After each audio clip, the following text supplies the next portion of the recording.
Welcome to Reflections, a program where we discuss values and virtues for the transformation of the individual and the society in general. I am Father George Ehusani, and I have with me once again our friend Chukwudi Ugbaja, a veteran broadcaster and a very meticulous speaker of the English language. This time we are not going to be talking about English language. No, it's not about English. It's about integrity. We're going to talk about self-effacing Nigerians of integrity. There are many. You and I are working on a project, Models of Integrity, and seeking to bring out, in an environment of widespread corruption, of large-scale corruption, monumental corruption, especially of public figures, where even secondary schools were having miracle centers, exam malpractice here and there. In this country, there are shining lights, numerous shining lights, maybe millions of people who are daily struggling to live the life of integrity, daily struggling against corrupt practices in their own persons, in their spheres of influence, struggling to see that they do the right thing. But what kind of problem you and I have been having? To get those people to agree to come on camera, to tell their stories. It's been a task, a major task. I hope my friend is not going to hate me. I'm talking about Dr. Julius Bala. Getting him to face camera was a problem. When eventually Dr. Julius Bala, former DG of the BPE, yes, when eventually I met him and interviewed him, I became his friend. We quarreled at a stage because I felt he was becoming too catch me if you canish, so to speak, self-effacing and all that. I was like, come on, Father has talked to you. Now I'm approaching you for us to execute the assignment. And you're still as slippery as the eel. He practically took offense. And we had a little spat. But today, Dr. Bala, Julius Bala is my friend. Let me tell you about Dr. Julius Bala. A man whom up until now, he's DG of one parastatal. Let me not mention him. I feel bad. He didn't speak to me about Dr. Julius Bala. He told me, see that Dr. Julius Bala? If he believes that you have an honest case to pursue, he will die pursuing it for you. If he thought that there was something the privatization process was not imbibing or inculcating, he would tell President Olusegun Obasanjo to his face, if you do that, you're making a bad mistake. They said they would almost restrain him from Obasanjo. He believed in himself. But in spite of all that, getting him to talk about himself to us was tug of war. I doff my heart for that man any day, anytime. And the other person we struggled with is it Colonel Umar Dangiwa, the wonderful armored colonel, the wonderful man of the Nigerian army who left the army because he believed in democracy, that the June 12th thing was not handled well. A man, since he has refused to talk to me, let me say it for him. A man who would tell me in our private conversations about how this country should have been run. He doesn't know this is my mother. He doesn't know this man is from my part of Nigeria. Umar Dangiwa will tell you this is how it should have been. And then the Talakawa will remember the public smile better walk. You remember the public letter. The public letter he wrote to Buhari after the first set of appointments that were so skewed. That's it. You remember the public letter he wrote? He was quite outspoken about it. Maybe Babangida would have preferred, I would have preferred that he didn't make that open. But that's Umar Dangiwa for you. That's him. He puts it on the table. And Father, he's so organized in his conversations. The things he tells me are things that touch my heart. We have had quite... Wherever it got into his head that I'm a PhD holder, he calls me doctor. What? No, I'm not a doctor. He says, let's continue the conversation. Reverend Father George Ehusani, thanks to you and Luke's Terra, you made me meet people I would not have met in my life. Is it to talk about Hajia Hanatu Akilu, the daughter of the former secretary to the Sardauna of Sokoto? The lady who told me, where there is no gratitude, progress becomes something with a question mark.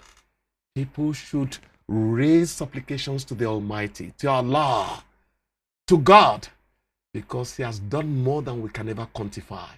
Where there is no gratitude, progress is something that is hesitant in humanity. So your experience in all this is that there indeed are Nigerians who are examples in integrity. And they are in the north, in the south, in the east, in the west, all over the place. You know, one thing that I don't quite appreciate about us as Nigerians is that we rush to early conclusions about people, early inaccurate conclusions and we about demonize people. ourselves so easily. We demonize ourselves so easily. We actually satanize ourselves so easily.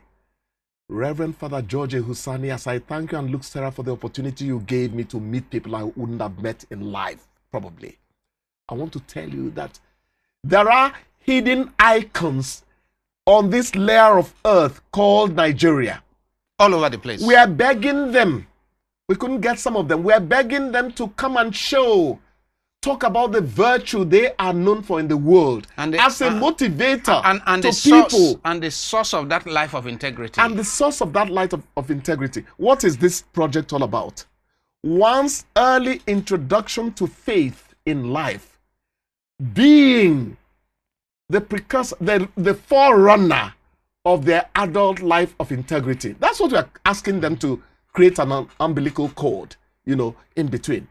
Your early life of faith, that Islamia introduction, that Sunday school introduction, that catechism introduction you had, how it is rubbing off on the good man. You hardly call people good men in life, but these are people who are good men. Is it Ayine we are talking about? The auditor, the man who was Auditor General of the Federation, who was just left? Yeah. Is the way he talked to me about life, you would look at him and say, what is wrong with this man? Doesn't he know it was a plum job he had? He still managed to stay the man of faith he was, even before he was appointed. He came from one of the states, but it didn't get into his head. He still retained humility. He still retained rectitude. He still retained fairness, uprightness. Father, these people are there, I am telling you. If this edition we're going to go beyond this, I will tell you, let us not get tired of trying to ferret them out. Yes. But then they should do us a favor.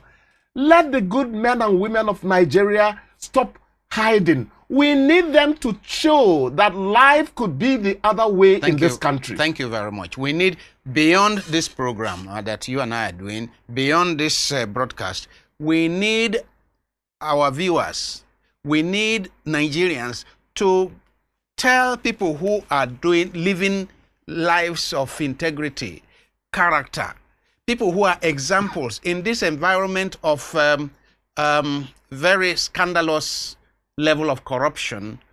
People, whether they are school teachers, whether they are nurses or doctors in hospital, whether they are road transport workers. Just 2 days ago, I saw on social media an example of a couple somewhere in Lagos or somewhere where once the subsidy removal was announced by the president and 6 hours after prices changed in petrol stations, that they said no. We are selling our fuel for 195 naira per liter because this is still old stock. A couple that owns a petrol station did that.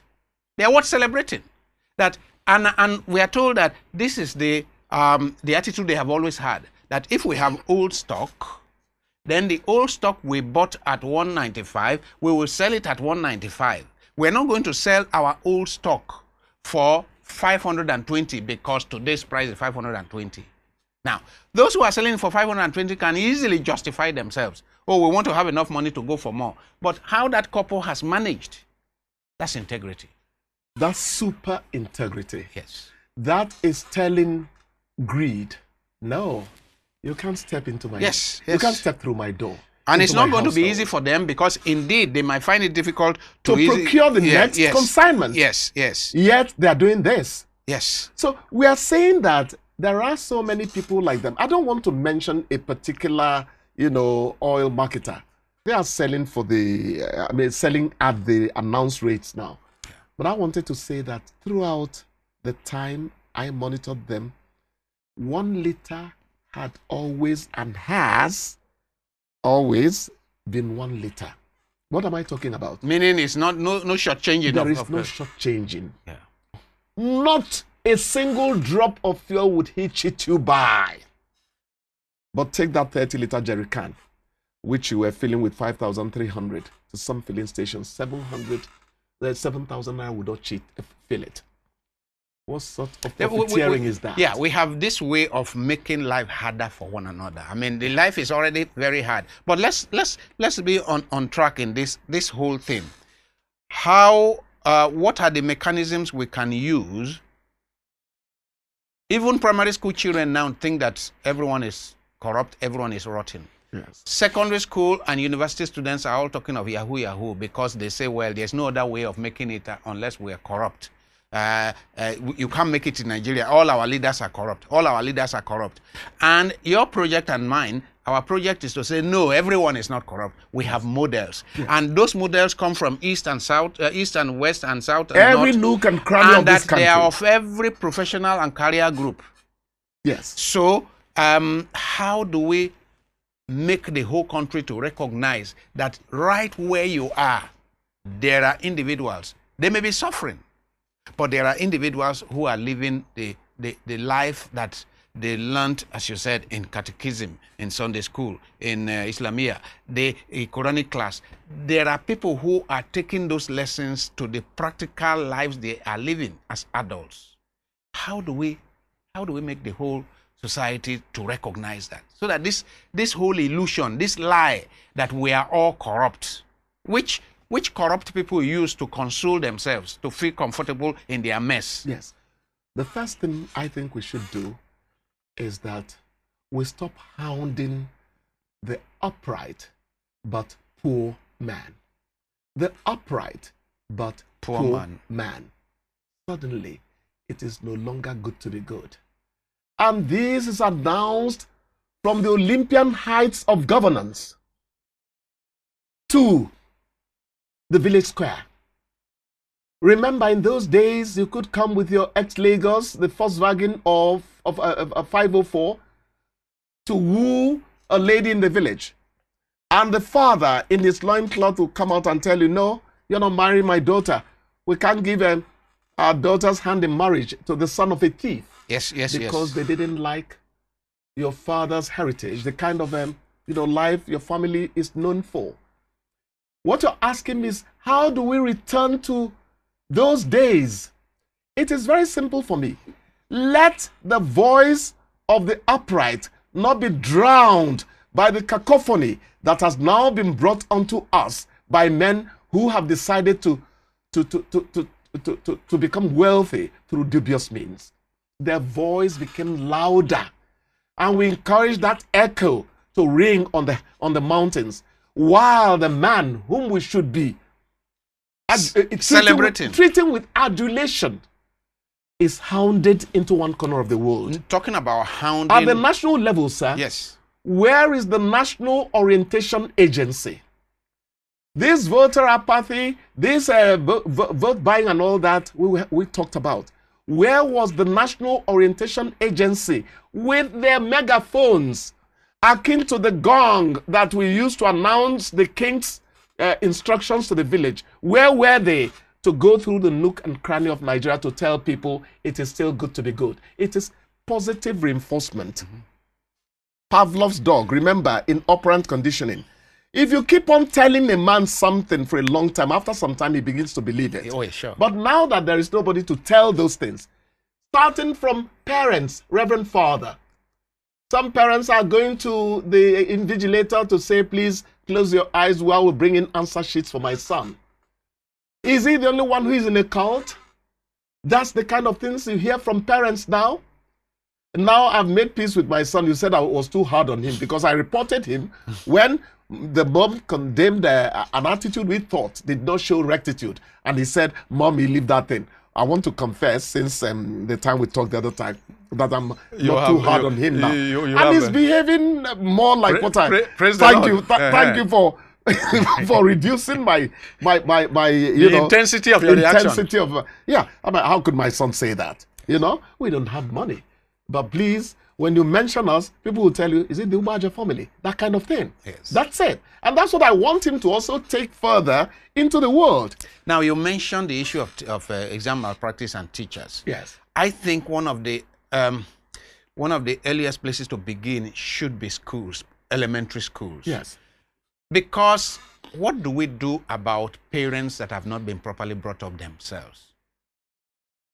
If we rely on these parents, people who don't have any other or little else to offer apart from the fact that they can give birth to children.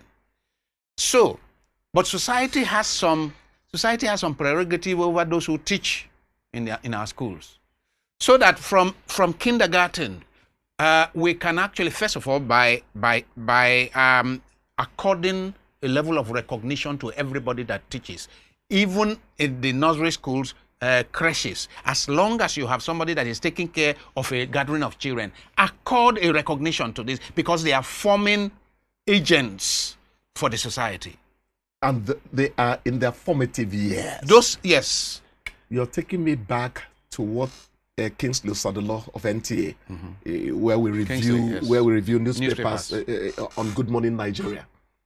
He said the headmaster who wore a white shirt, stockings up to his knees. There were virals, yes, surrounding different colors. Different colors. Till we begin to think of returning life to when we treated him as a god, and whatever he said was important in considering the path our children walked in terms of, growing into people of nobility, noble characters. Till we return to that time, nothing is going to happen. So institutionally, can we see whether we can work on the teacher?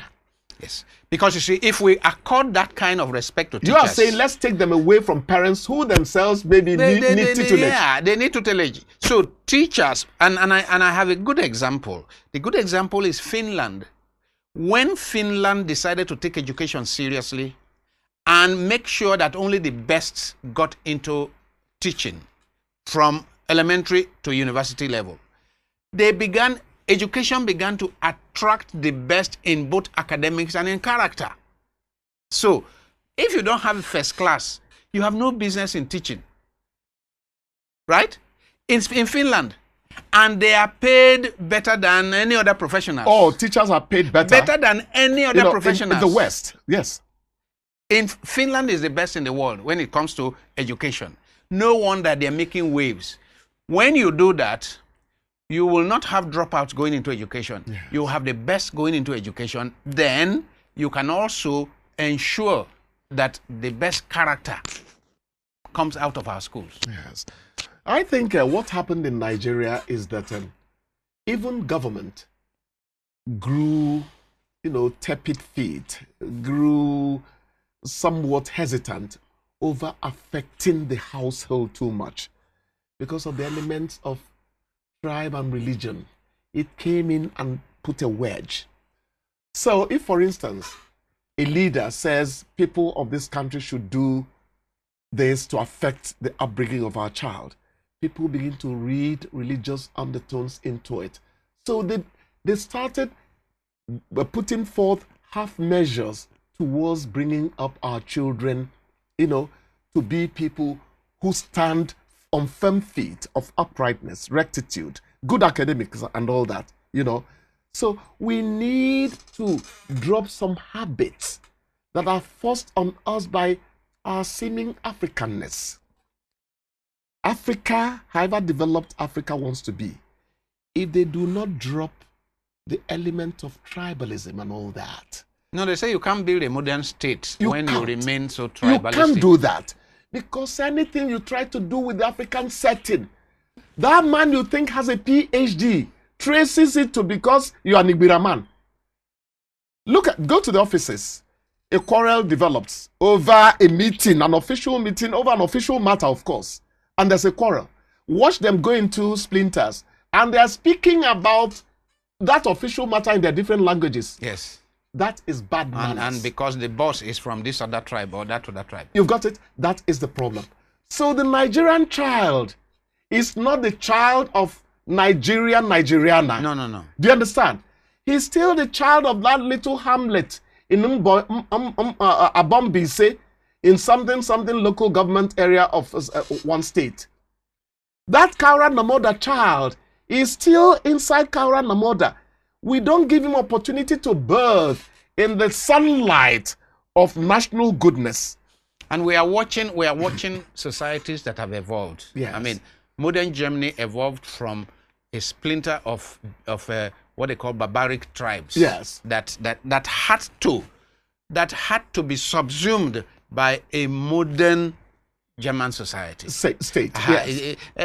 America, of course, is clear. It's a coming together of people from all kinds of places who now accept that America above my tribe and my whatever. Exactly. And we keep thinking that the central factor in our life can be our tribe, and yet we can build a formidable nation. We can't. We can't. Now, to conclude our discussion on self-effacing models of integrity, how can we use these people? Even if they are not ready to come on TV, how can we use them to influence our growing children for a better future? I mean, there must be ways in which they are self-effacing, they want to remain in their houses, but there must be ways. My people say that if that animal you shot has not quite died, you don't put it in your bag. You have to kill it dead. The fact that we are finding it difficult to convince them to come out and talk about their it is integrity. Still good to be good. The fact that we find it so difficult should not deter people like you and me. Let me tell you, Reverend Father, if we end this batch and Luke's Terra does not throw more batches my way, I'm going to announce to you that you and I should begin to look for how we can continue this project in other ways. Sure. We have to find a way. We have to, wherever we get funding, because that is the only way we can help this country grow and grow properly. So those people, we continue pursuing them. We continue. We must keep on talking to them to convince them that we need them to become models. It is no longer about you. No. It is about an army of young people we want to emulate you. We want them to look at you so that society becomes a better place to live in. So what we are saying about these models is that they should show their face and say a few words. Direct experience the phenomenon. Yes. That's what you're talking about. Yes. You know? So we have opportunity these days of digital preservation of things, of photos and videos and so on. So children that will live in 100 years' time would like to be able to know who was Umar Kangiwa, Abubakar. Umar Dangiwa. Umar Dangiwa. Yes. They will want to know who was this phenomenon that was for a short time governor of Kaduna State. In fact, at a point, I was telling him in our text messages, look, if we don't have you, it's a major loss to young people who should be shown the phenomenon you are. You're the quiet achiever. You're the quiet respecter of self and God. As we end this, I think to kind of be fair to them, I think they keep thinking that if they come out to speak about their efforts, their little efforts at integrity, it may rob them of the reward of God or something. They actually think, some of them actually think that it's worldly to talk about your own goodness. Correct. And to some extent that is true. But we need it to inspire stop others. People who are rushing towards the precipice. Young people whom I say, Father, forgive them, for they know not what they do. Yes. And they say you are old-fashioned. Yes. Now, the models we are talking about, at a point I wanted to suggest an ambush to you. Let's piece together what we know about them, put it together, and send it to them. Let them be the one to fill in the blank spaces. Yes. They'll say, well, this is good, but yes. I think we can take them out of that shell. Yeah, we can do it's that. It's a beautiful shell. After all. It's a golden shell. Yes, after all. But it does not help society grow. Yes. They're keeping quiet. After all, nothing stops us from doing posthumous recognition of some of them. Of course, yes. Good. So if we can do posthumous, yes, then it means we can write the story of one who is alive, who wants to remain in the shell and is not coming out. Yeah. Yeah, we can write his story. And then if we write his story of integrity, yeah, or if he says, oh, you didn't get this detail wrong. I say, where were you when we asked you? When we said it. We got tired. Yes. Goldfish should not have any hiding place. Because by its colors, it goes there. Jesus Christ says that display. No one lights a lamp and puts it under a bushel. That's it. So the men and women of integrity in Nigeria who have been refusing to come out to be recognized as icons of integrity so that we may present your lives to the young people that are growing up, you are doing society a disfavor. A lot of pain you are going to cause society, because my own frustration is the impression by many young people, many teenagers, many university students, that the whole country is corrupt. Everyone is corrupt. That's not true. That's a lot of damage. I say, and so those of you who have made effort to live the life of integrity in Nigeria, if you are still alive and the young people growing up say everything is rotten in this country, every one of you is corrupt, how do you feel about it? You're not speaking up. That you should speak out. You cannot be blackmailed into silence when you are the one who should be preaching on top of the mountain. Yes. I've been speaking with Chukwudi, Ugbaja, a veteran broadcaster, and we've been speaking about our joint project, which is Models of Integrity, how a lot of good exemplary Nigerians in character and integrity have been very self-effacing and don't want to come out. They are too modest to allow their stories to be told. And we are saying, if you do not allow your story to be told to young people, some of you have even suffered. Some of you lost your jobs on account of standing for principles, standing for discipline and integrity. If you don't allow your stories to be told, then young people may convince themselves that they are right when they say everybody in Nigeria is corrupt, every leader is corrupt, everything is gone. And they are going into drugs, they are going into crime, they are destroying themselves because they cannot see shining lights to follow. I just thank God for the likes of you. Don't get tired, because you motivated me into this business, into this project. Thank you so much. Thank you very much. Thank you so much. And thanks for the work that you are doing. I mean, we still have an episode that is ongoing now, and I hope that it all goes well to the glory of God. It's going so well. Thank you so much. Thank you very much. Thank you. Thank you. Thank you.